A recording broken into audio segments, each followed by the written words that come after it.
If you're new to the coaster community, you're probably hearing a lot of these words that you don't really understand, like what are coaster credits, what's my home park, and what the heck does GP stand for? So in this video, I'll be explaining what these different words mean that these coaster enthusiasts are saying. So I'm going to be doing this in alphabetical order. So what does airtime entail? So airtime is the feeling of weightlessness while going over some sort of hill. A great example of this is on these B&M hypercoasters. So I'm going to use a roller coaster that I rode pretty recently, Mako at SeaWorld Orlando. That ride has a lot of these camelback hills, which are hills that are shaped like a camel's back. It's pretty self-explainable. And there's two different types of airtime, which are floater and ejector. Floater is prolonged moments of airtime where it lasts a couple seconds. But on the other hand, ejector airtime is a sharp and short pop of airtime. A good example of a coaster that has ejector airtime is Iron Gwazi at Busch Gardens, Tampa. The hills towards the end sharply eject you out of your seat, and it's completely subjective on which one is better. But the next word we got is buzzkill. So buzzkill means you're having fun on a coaster, and there's a specific moment where it just ruins the whole experience. So let's use another coaster at SeaWorld as an example, pipeline. So if you're riding in one of the even numbered rows such as rows 2, 4, and 6, and they're called wheel seats, there's this very noticeable shake throughout the experience, and that can be a buzzkill.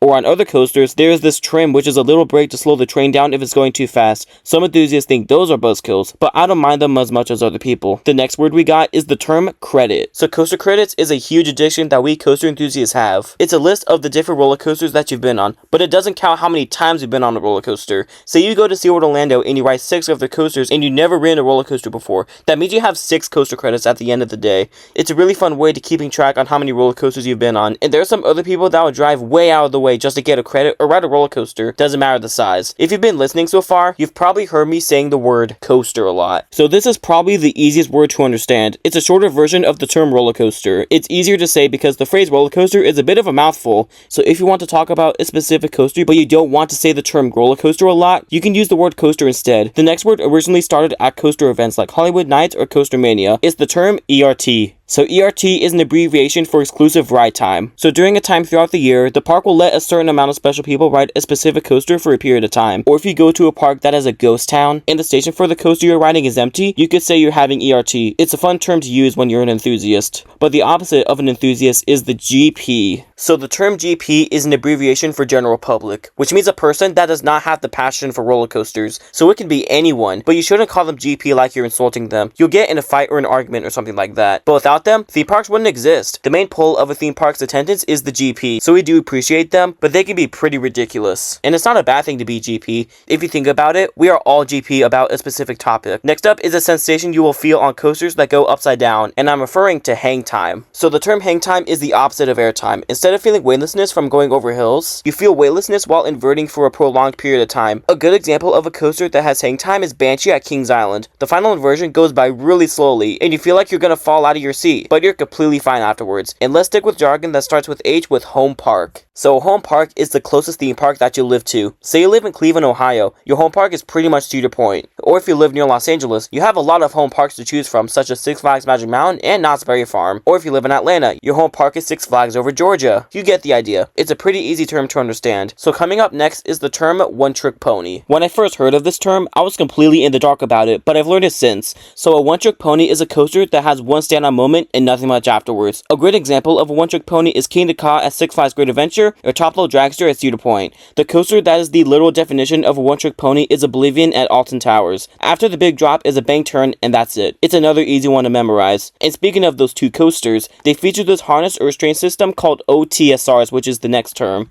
And this is an abbreviation for over-the-shoulder restraint, and these are harnesses that go over your shoulders. These types of restraints are featured on a lot of coasters, but some enthusiasts don't really like them because they cause this thing called headbanging. And that is when the train is vibrating so much that the heads of riders are playing pinball between both sides of the restraint. And it can cause headaches too. But another sensation you can experience on a coaster are called laterals. So laterals is the feeling when you're being pushed to the left or right. Pretty much most coasters feature laterals. A fantastic example of laterals on a coaster is Ghost Rider at Knott's Berry Farm. That ride features this double helix towards the end, and it's wild from what I've heard. And there's a shortened term for the word laterals, and it's lats. So it's also another easy one to learn. So let's stick with the letter L, and I've been saying this word a lot in my videos. Specifically reviews, I'm referring to the word layout. So a coaster layout is the order of coaster elements. Say a specific roller coaster features a loop, a helix, some corkscrews, and a couple bank turns, and then you look at the order of elements, that's a coaster layout. I will also create a future video about coaster elements in the future. So let's go back to forces on the body with the word positives.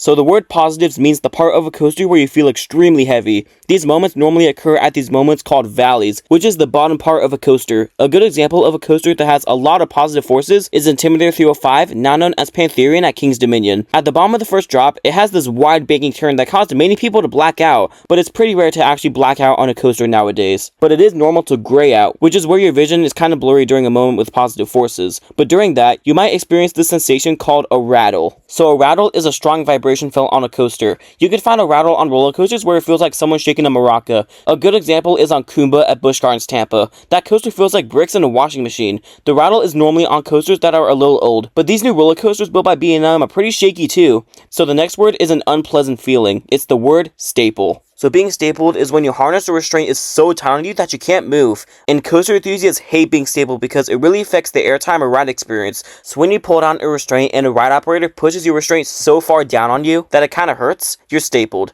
Now I got one final word, and instead of just saying coaster enthusiasts, there's a shortened word for that called Enthusiast. So this one is pretty self-explainable too. It is a person who has a strong passion about roller coasters or theme parks. You can normally find them at a theme park wearing the coaster t-shirts, and they are certified if they're wearing sunglasses with the strap and cargo shorts, and in rare instances, they have a big video or normal camera with them. But that is all the words that I can think of that are used in the coaster community. And I hope you found this video helpful, and if you enjoyed it, make sure to give the video a like. Our goal for 2025 is to hit 700 subscribers before next year. There will be a new video coming out in the next 5 days, and keep that adrenaline pumping, and thanks for watching.